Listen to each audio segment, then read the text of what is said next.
Hello friends, स्वागत है आप सभी का लाइब्रेरी साइंस स्पेशल क्लासेस में। और एनवीएस के एग्ज़ाम के लिए आप सभी को बहुत बहुत शुभकामनाएं कि आप सभी का एग्ज़ाम जो है बहुत अच्छा हो और आप जो चाहते हैं वो आप अचीव करें। चलिए स्टार्ट करते हैं इसी उसमें एनवीएस एग्ज़ाम की ये सीरीज़। जैसे और एक बात, वीडियो अगर अच्छा लगे तो प्लीज़ लाइक ज़रूर से ज़रूर करें, क्योंकि आपके लाइक मेरे लिए बहुत एक एनर्जी बूस्टर का काम करते हैं। तो पहला क्वेश्चन है हमारा, all India public library association was formed in. इनके जो ऑप्शन है, number one A is 1919, 1920, 1921 and 1922।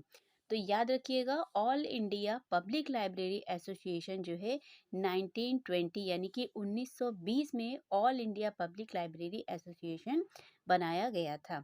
Second question है कि which is the head quarter of IASLIC. IASLIC का जो हेड क्वार्टर है वो है कलकत्ता। आपके समय को वेस्ट ना करते हुए मैं पूरी कोशिश करूंगी कि आपको इन्हीं सीरीज में ही कोई बहुत सारे क्वेश्चंस को याद करा दूं। तो प्लीज़ वीडियो को लाइक करना मत भूलिएगा, वीडियो को लाइक ज़रूर से ज़रूर करें, और जिन्होंने अभी तक की मेरे इस चैनल को सब्सक्राइब नहीं किया है वो जल्दी से सब्सक्राइब कर लें। नेक्स्ट क्वेश्चन है, the word abacus was derived from. जो अबैकस शब्द है वो कहाँ से लिया गया है? वो एक लैटिन भाषा का शब्द है। नेक्स्ट क्वेश्चन है, the third generation of computer begin 1975, 1965, 1955 and 1960। तो इसका जो थर्ड जनरेशन है वो स्टार्ट हुआ था 1965 यानी कि 1965 में कंप्यूटर की थर्ड जनरेशन क्या हुई थी? स्टार्ट हुई थी।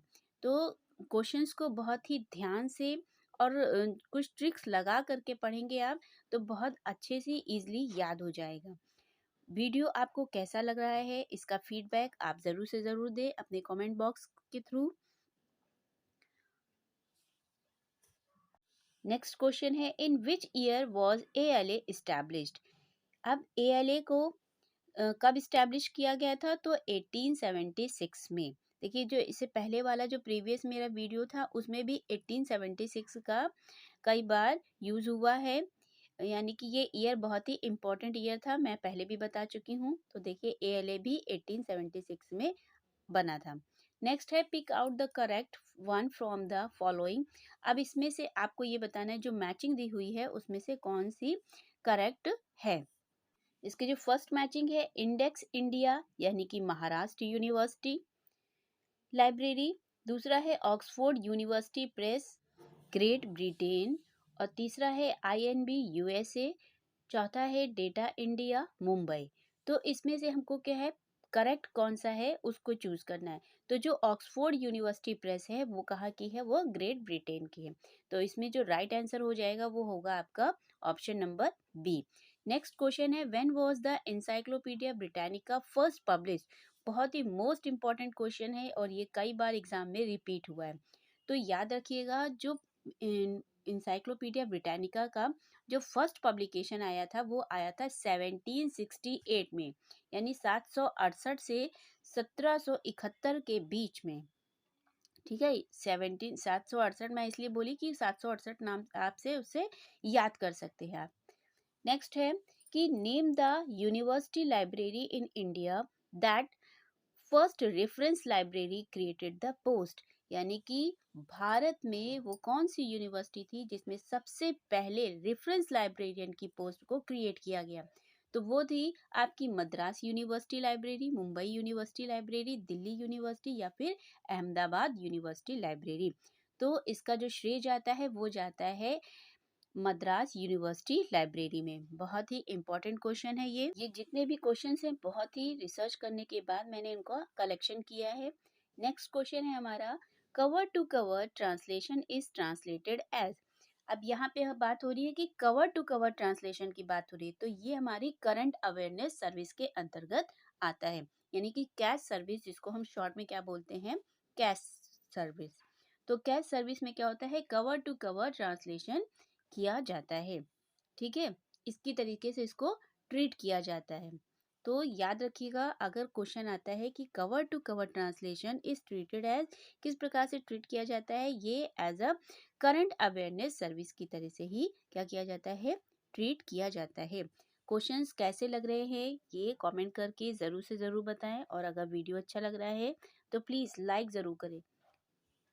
नेक्स्ट क्वेश्चन है कि research periodicals are which category of sources. अब जब बात हो रही है रिसर्च की, ठीक है, तो जब कभी भी हम रिसर्च कर रहे होते हैं, यानी वो रिसर्च हमारी हमेशा क्या होती है, इनिशियल लेवल पे होती है, यानी कि प्राइमरी सोर्स ही होता है। तो इस क्वेश्चन का आंसर कभी भी आए तो आप क्या लगाएंगे, प्राइमरी सोर्स। अब नेक्स्ट क्वेश्चन है कि ISBN स्टैंड फॉर। ISBN बहुत ही सिंपल क्वेश्चन आया है कि ISBN का फुल फॉर्म क्या होता है, इसका मतलब होता है international standard book number. Next है MARC is an example of which form of catalogue. तो मार्क क्या है, ये किस प्रकार का कैटलॉग, इसके ऑप्शन है सेंट्रलाइज्ड कैटलॉग, दूसरा है कोऑपरेटिव कैटलॉग, तीसरा है कैटलॉग इन पब्लिकेशन और चौथा है प्री नटाल कैटलॉग। तो इसका जो राइट आंसर है वो है ऑप्शन नंबर ए, यानी कि सेंट्रलाइज कैटलॉग। मार्क जो है, मार्क वो क्या है, एक सेंट्रलाइज कैटलॉग कार्ड है। नेक्स्ट है the term pre Natal cataloguing was used by. जो प्री नटाल कैटलॉगिंग है वो किसने यूज की थी, यानी कि इस शब्द को किसने यूज किया था, ये डॉक्टर SR रंगनाथन जी ने जो है प्री नटाल कैटलॉगिंग टर्म का यूज किया था। Preserve context index system was developed by. जो प्रिजर्व कॉन्टेक्स्ट इंडेक्स है उसको किसने डेवलप किया था, उसको डेरेक ऑस्टिन ने डेवलप किया था। यानी कि प्रिजर्व करना, यानी कि डायरेक्ट हमने उसको प्रिजर्व कर लिया। इस प्रकार से आप क्या कर सकते हैं, क्वेश्चन को याद कर सकते हैं। कोई भी ट्रिक लगा करके आप क्वेश्चन को बस याद रखिए दिमाग में। नेक्स्ट है ALA list of subject heading for use in dictionary catalogue in. यानी कि ALA की जो लिस्ट है, जो सब्जेक्ट हेडिंग लिस्ट किसके लिए बनी थी या फिर किस ईयर में बनी थी, वो है 1895, यानी कि 1895 में ALA ने एक सब्जेक्ट हेडिंग लिस्ट बनाई थी, किसके यूज के लिए, डिक्शनरी कैटलॉग के यूज के लिए, 1895 यानी कि 1895। नेक्स्ट क्वेश्चन है which indexing system has open ended vocabulary. यानी कि वो कौन सा इंडेक्सिंग सिस्टम है जिसमें एक ओपन एंडेड वोकेबलरी का यूज किया गया है। तो याद रखिएगा, उसका जो राइट आंसर है वो है प्रेसिस। प्रेसिस यानी कि प्रीसियस, प्रीसियस यानी कि open ended vocabulary indexing system. Next है कि who has developed precious. Precious को किसने डेवलप किया था, डेरेक ऑस्टिन। डेरेक ऑस्टिन जो है इसके डेवलपर थे। बहुत ही इंपॉर्टेंट और कई बार पूछा गया क्वेश्चन है ये एग्जाम में। एक एक क्वेश्चंस को बहुत ही ध्यानपूर्वक पढ़ें। नेक्स्ट है थिसॉरस फेसेट इज। अब हम ये जानते हैं कि आखिर ये थिसॉरस क्या है, ये थिसॉरोफेसेट क्या है। ये एक इंडेक्सिंग टूल है, एब्स्ट्रैक्टिंग टूल है, बुक सिलेक्शन टूल है या फिर एक रेफरेंस टूल। तो ये क्या है, ये एक इंडेक्सिंग टूल है। नेक्स्ट क्वेश्चन है कि how many steps does Popsy have. तो पॉप्सी में कितने स्टेप्स हैं, 8 स्टेप्स हैं। नेक्स्ट है precious was developed by in 1971। Precious को किसने डेवलप किया था, तो इसको BNB ने डेवलप किया था। कब किया था, 1971 में। प्रेसिस के अगर डेवलपर की बात हो तो वो थे डेरिक ऑस्टिन। कहाँ डेवलप हुआ था, यानी कि BNB में, और किस ईयर में हुआ था, वो हुआ था 1971 में। नेक्स्ट क्वेश्चन है who has brought Marathi version of colon classification. बहुत ही रेयर पूछा गया हुआ क्वेश्चन है, बट बहुत ही इंपॉर्टेंट क्वेश्चन है कि कोलन क्लासिफिकेशन का एक मराठी वर्जन भी आया था, उसको किसने पब्लिश किया था या वो उससे रिलेटेड कौन है, तो वो थे RS पारखी। पारखी थे, इसीलिए उन्होंने एक क्या किया, कोलन क्लासिफिकेशन का मराठी वर्जन भी बनाया। मैं आपको बीच बीच में कुछ इस प्रकार से ट्रिक्स ऐसे इसलिए बता रही हूँ कि जिससे आप उस क्वेश्चन को उस आंसर के साथ ऐसे रिलेट करके उसको आप अच्छे से मेमोराइज कर सकें। ठीक है, अब नेक्स्ट है who initiated the 5 fundamental categories in colon classification. तो कोलन क्लासिफिकेशन 5 फंडामेंटल कैटेगरी वो किससे रिलेटेड है, डॉक्टर SR रंगनाथन। ये बहुत ही इजी क्वेश्चन है और सभी लोग इसके बारे में ज़्यादातर जानते ही हैं। प्लीज़ वीडियो को लाइक ज़रूर करिए। आप लोग लाइक नहीं करते हैं ना, तो समझ में नहीं आता भाई। लाइक करो, इतनी मेहनत कर रही हूँ आप लोगों के लिए, इतना तो कर सकते हो ना। नेक्स्ट है, in colon classification India is represented by. आप कोलन क्लासिफिकेशन में अगर हमें इंडिया को रिप्रेजेंट करना है तो उसके लिए हम किस नंबर का यूज करेंगे? 44 नंबर, यानी कि 44 नंबर पे डबल चौवे मारे हैं हमने। ठीक है, तो 44 नंबर क्या रिप्रेजेंट करता है? कोलन क्लासिफिकेशन में इंडिया को रिप्रेजेंट करता है। नेक्स्ट क्वेश्चन है, in notational plane decimal fraction device contributes to which canon. अब जब यहाँ पे बात हो रही है कि नोटेशनल प्लेन की बात हो रही है, इसमें जो डेसिमल फ्रैक्शन की डिवाइस है उसका कंट्रीब्यूशन क्या है? वो क्या करता है? कैनन में एक रिलेटिविटी को क्या करता है? रिलेटिविटी को कंट्रीब्यूट करता है। ठीक है, तो इसका आंसर आ जाएगा आपका ऑप्शन नंबर बी। नेक्स्ट है, the objective of A library catalogue were brought by described by Charles Charles Amni Cutter in the year 1876। देखिए 1876 फिर से आया। ठीक है, तो 1876 ईयर जो था बहुत ही इम्पोर्टेंट ईयर था हमारे लाइब्रेरी साइंस की फील्ड में। नेक्स्ट है, which library association publishes journal of librarianship, यानी कि वो कौन सा लाइब्रेरी एसोसिएशन था जिसने लाइब्रेरियनशिप जर्नल को क्या किया था? पब्लिश किया था। तो द एलए यानी कि लाइब्रेरी एसोसिएशन इसका राइट आंसर है। एएलए, आईएलए इन सब में मत जाइएगा, ऑप्शन इसका एलए ही है। नेक्स्ट है, the international conference on cataloguing principle was held in the year 1961। Next question है, ऑप्शन डिक्शनरी कैटलॉग हुई थी? Germany, England, divided in Rome. Two, तो पेरिस पार्ट्स में डिक्शनरी कैटलॉग को कितने पार्ट्स में डिवाइड किया गया है? 2, 4, 5 और 6 पार्ट्स। तो डिक्शनरी कैटलॉग को कितने पार्ट्स में डिवाइड किया गया है? सिर्फ 2 भागों में ही डिवाइड किया गया है डिक्शनरी कैटलॉग को। प्लीज रिमेंबर, ये क्वेश्चन भी कई बार एग्जाम में तरह तरह से पूछा गया है, इसलिए इसको ध्यान रखिएगा कि डिक्शनरी कैटलॉग को कितने पार्ट्स में डिवाइड किया गया है। इसको 2 पार्ट्स में डिवाइड किया गया है। भाई वीडियो इतना अच्छा, इतने अच्छे अच्छे कलेक्शन लेकर के आ रही हूँ मैं आपके लिए एग्जाम के लिए, तो एक लाइक तो बनता है ना। Next, Ranganathan classified catalogue code was published by university of Madras, Tamil Nadu, public library association या फिर मद्रास लाइब्रेरी एसोसिएशन। तो कैटलॉग रंगनाथन ने जो क्लासिफाइड कैटलॉग कोड जो पब्लिश किया था वो किया था मद्रास लाइब्रेरी एसोसिएशन द्वारा। नेक्स्ट है, cataloguing in publication started by library of Congress in the year. किस ईयर में हुआ था? 1971 में, 1971 में। CIP, ये शॉर्ट में भी कभी कभी पूछा जाता है कि CIP का स्टैंड फॉर यानी कि कैटलॉगिंग इन पब्लिकेशन किसके द्वारा हुआ था स्टार्ट? LOC द्वारा, यानी कि लाइब्रेरी ऑफ कांग्रेस द्वारा। कब हुआ था? 1971 में। आई होप आपको क्वेश्चंस अच्छे लग रहे होंगे और जो बच्चे एग्जाम देते रहते हैं वो देख भी रहे होंगे कि हाँ, ये सारे क्वेश्चंस भी एग्जाम में कई बार पूछे गए हैं। नेक्स्ट है, who should educate the users in library.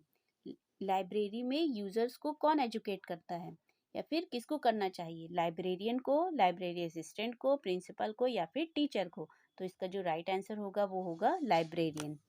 Next question है, what is the other name of short range reference service, यानी रेफरेंस सर्विस को हम शॉर्ट फॉर्म में किस अदर दूसरे और कौन से नाम से जानते हैं? तो वो है ready reference service, long range reference service, cash या फिर SDI। तो इसका जो राइट आंसर होगा वो होगा ready reference service. Ready reference service यानी कि हमारे दिमाग में कोई भी क्वेश्चन आया, कोई भी क्वेरी आई, उसका रिप्लाई हमको एट वंस यानी कि तुरंत ही मिल जाता है, वही कहलाता है हमारा रेडी रेफरेंस सर्विस। अब जो नेक्स्ट क्वेश्चन है कि mobile library is do kind of which service. जो मोबाइल लाइब्रेरी है इसको देखिए किसने स्टार्ट किया था? इसको डॉक्टर SR रंगनाथन जी ने स्टार्ट किया था मोबाइल लाइब्रेरी टर्म को। और ये किस सर्विस के अंतर्गत आती है लाइब्रेरी की? ये लाइब्रेरी की एक्सटेंशन सर्विस के अंतर्गत आती है। ठीक है, नेक्स्ट क्वेश्चन है कि रेफरेंस लाइब्रेरी या फिर reference service is the contact between the right reader and the right book in the right personal way was stated by. इसको किसने कहा था? डी जे फॉस्केट ने, एस आर रंगनाथन ने, जेम्स आई वेवर ने, या A L A glossary of labour terms ने? तो इसका राइट आंसर है doctor S R Ranganathan. Next question है कि इनफ्लिपनेट इज लोकेटेड एट। इनफ्लिपनेट को जो है कहाँ पे लोकेट है? वो अहमदाबाद में लोकेट है। नेक्स्ट क्वेश्चन हमारा आता है कि इंसडॉक कम्स अंडर। इंसडॉक किसके अंतर्गत आता है? डीएसटी, यूजीसी, एआईसीटीई या फिर सीएसआईआर? बहुत से बच्चे इसमें कंफ्यूज हो जाते हैं, तो इंसडॉक सीएसआईआर के अंतर्गत आता है, तो याद रखिएगा इसको। अब नेक्स्ट क्वेश्चन हमारा आता है कि POPLINE database is related to which subject, यानी जो पॉपलाइन डेटाबेस है वो किस सब्जेक्ट से रिलेटेड है? तो इसको याद रखिएगा, पॉपलाइन जो डेटाबेस है वो मेडिकल से रिलेटेड है, यानी कि मेडिसिन से रिलेटेड है। नेक्स्ट क्वेश्चन है कि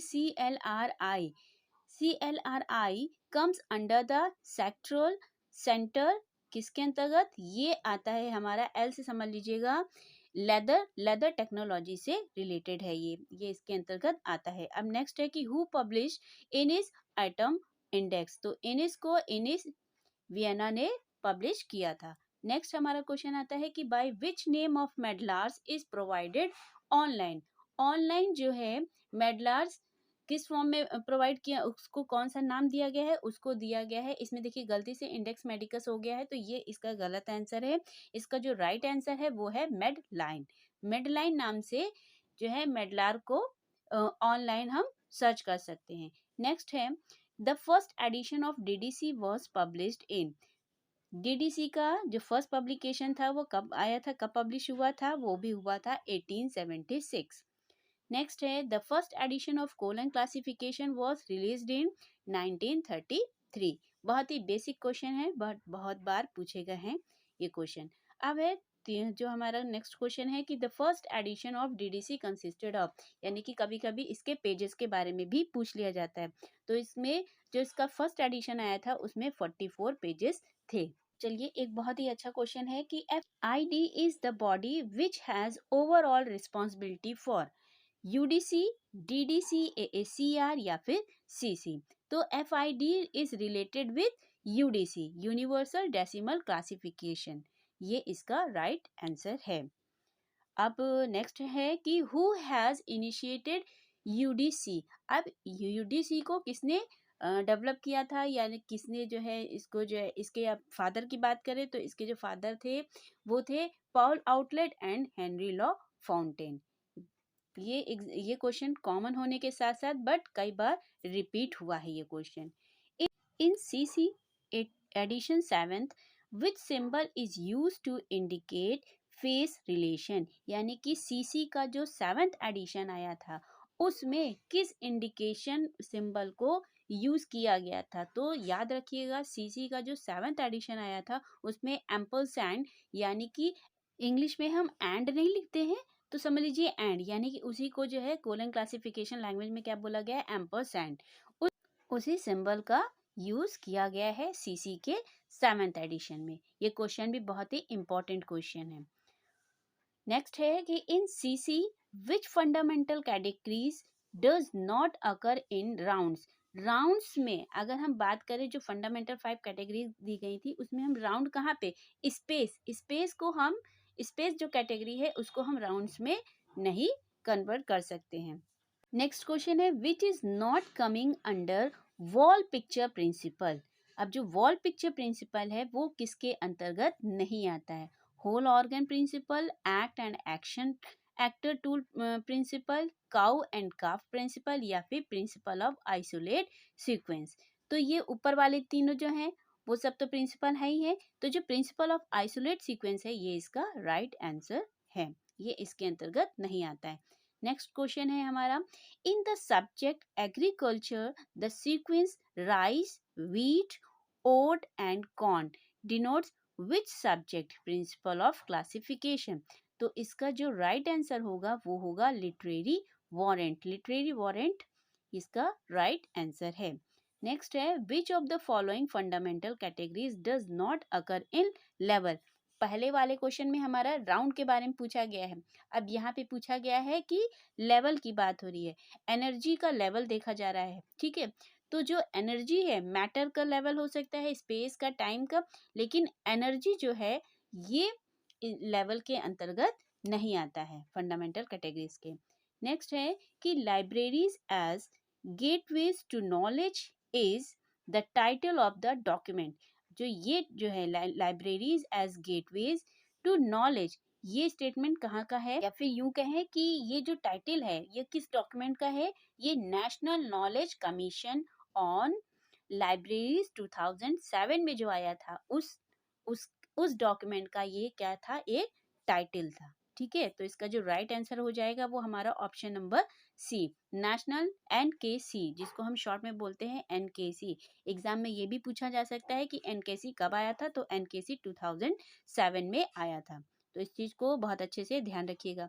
अब बात आ रही है कि इफ्ला का हेड क्वार्टर कहाँ है। तो इफ्ला का जो हेड क्वार्टर है तो वो कहाँ पे है, पेरिस में है, वॉशिंगटन में है, लंदन में है, या फिर द हेग में। तो इफ्ला का जो राइट आंसर है वो है द हेग।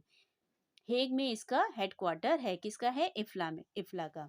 नेक्स्ट है who was the first librarian of national library India.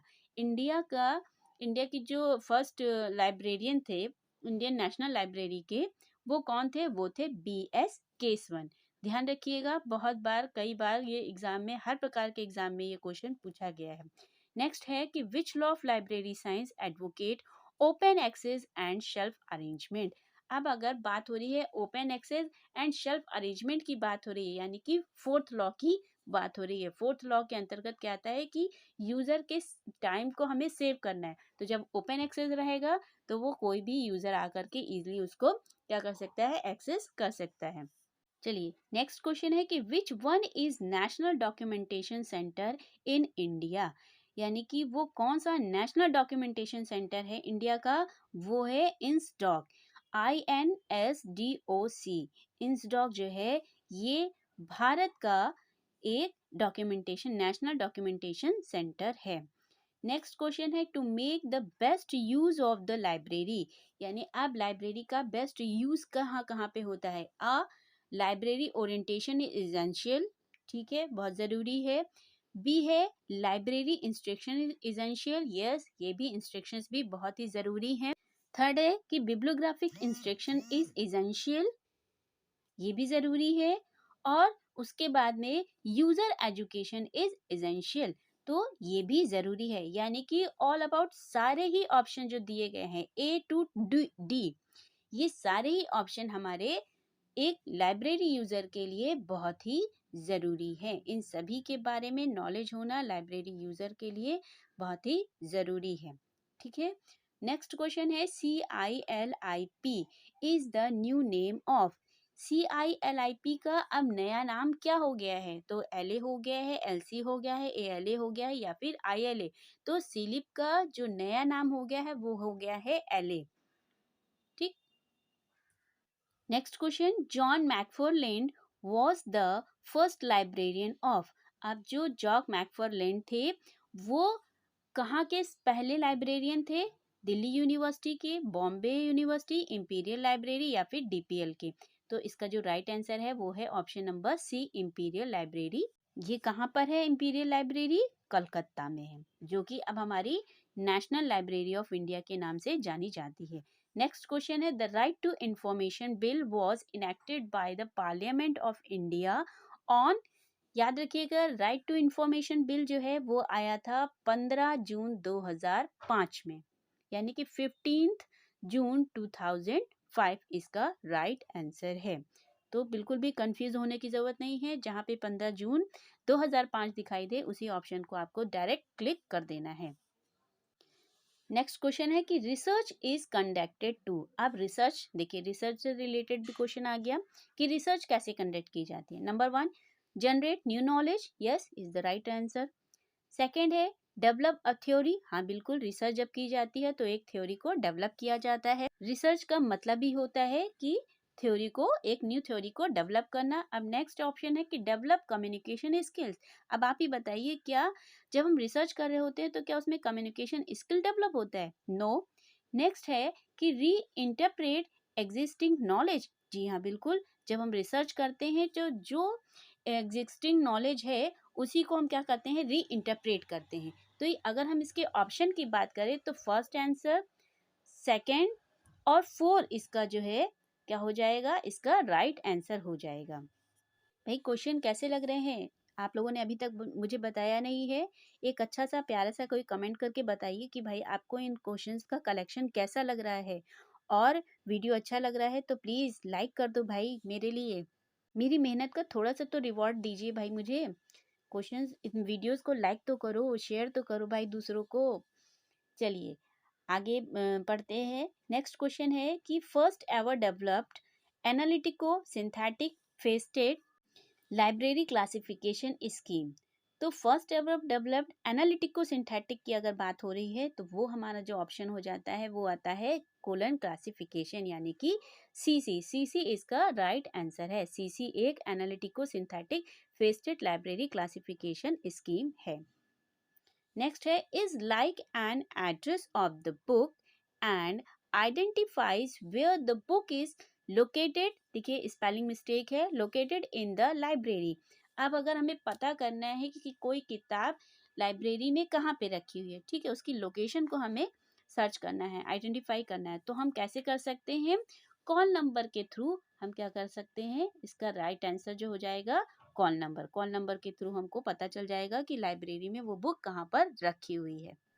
Video लंबा है या छोटा डजेंट मैटर। इस समय आपका मोटो क्या है? आपको अपना एग्जाम पास करना है। एग्जाम आपका चाहे वो कोई भी हो, चाहे केवीएस हो, डीएसएसबी हो, एनवीएस हो, ऑल अबाउट कोई भी लाइब्रेरियन एग्जाम हो, चाहे वो राजस्थान का हो, बिहार का हो, ऑल अबाउट कोई भी, क्योंकि हम लाइब्रेरियन की पोस्ट के लिए अप्लाई कर रहे हैं तो हर एक एग्जाम में यही सारे क्वेश्चंस ही रिपीट होते हैं। तो क्वेश्चंस पे ध्यान दीजिए, क्वेश्चंस के कलेक्शन पे ध्यान दीजिएगा कि कहाँ कहाँ से कौन कौन से इंपॉर्टेंट क्वेश्चंस आए हुए हैं। तो उन सभी क्वेश्चंस को बहुत अच्छे से आपको पढ़ना है। ये सारे ही क्वेश्चन आपने अगर एक बार याद कर लिए तो वो आपके वो हर एक एग्जाम में आपके लिए हेल्पफुल होंगे। तो नेक्स्ट क्वेश्चन है the new cataloguing standard released in 2010 to replace AACR2। तो किसने AACR2 को रिप्लेस कर दिया है? वो कर दिया है RDA ने। ठीक है, इसका जो राइट आंसर हो जाएगा RDA। अब RDA का देखिए स्टैंड फॉर, RDA का फुल फॉर्म क्या है? अब आप बताइए कि RDA का फुल फॉर्म क्या है? इसका right answer resource description and access, ये इसका राइट आंसर है। एजेंसी वगैरह मत लगाइएगा, रेफरेंस भी नहीं है। इसका जो राइट आंसर है वो है resource description and access. Option number D is the right answer. Next है out of the following which is an example of perfect physical representation of metadata of a document। ठीक है, अब Meta data document की बात हो रही है। अब इसका जो राइट आंसर है वो आप लोग मुझे फीडबैक उसमें बताइएगा कमेंट करके। नेक्स्ट क्वेश्चन है the simple Dublin core Meta data element set DCMES consist of. Meta data में कितने एलिमेंट्स हैं? 15 एलिमेंट्स हैं। नेक्स्ट है कि वो biggest union catalogue project is initiated and maintained by OCLC is called. तो वर्ल्ड का जो बिगेस्ट यूनियन कैटलॉग कार्ड है, बताइए बताइए इसका राइट आंसर क्या होगा? World cat. जी हाँ, इसका जो राइट आंसर है वो है वर्ल्ड कैट। नेक्स्ट क्वेश्चन है the concept of selective dissemination of information यानी कि SDI was introduce by. SDI को किसने इंट्रोड्यूस किया था? तो इसका राइट आंसर है HP लोहन ने। उसके बाद नेक्स्ट क्वेश्चन हमारा आता है कि द जनरल फाइनेंशियल रूल्स यानी कि जिसको शॉर्ट में बोलते हैं GFR। GFR का फुल फॉर्म है the general financial rules India the rule 215 gives guidelines on the. तो इसका जो राइट आंसर है वो क्या होगा? Physical verification of library books, procurement of library books, cataloguing of library books, accessioning of library books. तो इसका जो राइट आंसर होगा physical verification of library books. Next है fair use is a term most relevant to. अब जब fair use की बात हो रही है तो वो किस में होगा, आईपीआर में होगा कि यूज ऑफ रेफरेंस बुक्स में होगा कि कॉपीराइट या फिर books borrowed by a user. तो इसका राइट आंसर होगा copyright. Copyright is the right answer. Next है the various terms used in thesaurus have which kind of relation. तो इसमें थिसॉरस की बात हो रही है तो इसमें सिमेंटिक, हायरार्किकल और एसोसिएटेड ये सारे ही टर्म्स आते हैं। नेक्स्ट है कि PV Varghese prize is awarded by the ILA for, किसके लिए दिया गया था। इस क्वेश्चन का आंसर भी आपको मुझे कमेंट करके बताना है, ठीक है। तो इसका राइट आंसर क्या है आप मुझे सर्च करके बताइए। नेक्स्ट है कि व्हाट इज लाइब्रेरी कंसोर्शियम। तब लाइब्रेरी कंसोर्शियम क्या है ये भी बताइए। इस क्वेश्चन का आंसर भी आपको मुझे बताना है कि आखिर इसका आंसर क्या है, कि लाइब्रेरी कंसोर्शियम से आप क्या समझते हैं। भाई इतनी मेहनत मैंने की है, थोड़ी मेहनत आप भी कीजिए, देखिए कौन कौन से यूजर हमारे एक्टिव हैं। नेक्स्ट है कि in which year newspaper were included after amendment in delivery of books act 1954। बहुत ही सिंपल बट बहुत ही मोस्ट इम्पॉर्टेंट क्वेश्चन है। अब इसका आंसर क्या है, इसका आंसर है 19 क्या है आपको ही बताना है।